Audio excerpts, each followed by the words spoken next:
പേരിൽ കേക്ക് ഉള്ളതുകൊണ്ട് ഞാൻ ഇതുവരെ പാൻ കേക്ക് ഉണ്ടാക്കിയിട്ട് പണ്ട് ഞാൻ എന്ത് ബേക്ക് ചെയ്താലും അത് കാക്ക എറിയാനേ കൊള്ളൂ. സത്യം പറഞ്ഞാൽ ഞാൻ ഇതുവരെ പാൻ കേക്ക് കഴിച്ചിട്ടുമില്ല, കഴിക്കണമെന്ന് തോന്നിയിട്ടുമില്ല. I'm way more into spicy food than sweet. So whenever I see it on YouTube ഞാൻ വിചാരിക്കാറ് ഇതൊക്കെ എന്താ ചുമ്മാ മാവ് കലക്കി ചുട്ടെടുക്കുന്ന സാധനമല്ലേ, ഇതിനൊക്കെ ഇപ്പം എന്താ ടേസ്റ്റ് എന്നാണ്.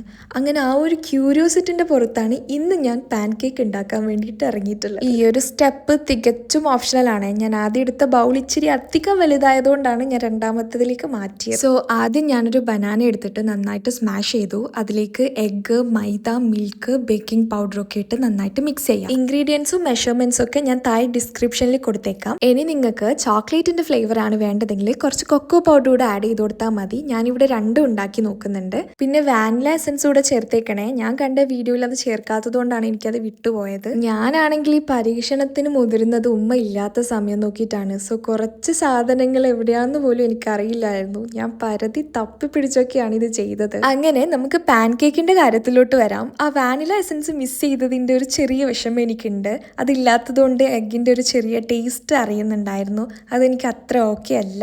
ആരും പേടിക്കണ്ട, ജസ്റ്റ് ഒരു പാൻ കേക്ക് ഉണ്ടാക്കിയതാ. ഇനി ഞാൻ ബിരിയാണി ഒക്കെ ഉണ്ടാക്കുകയാണെങ്കിൽ അടുക്കള മറിച്ചിടുവോ?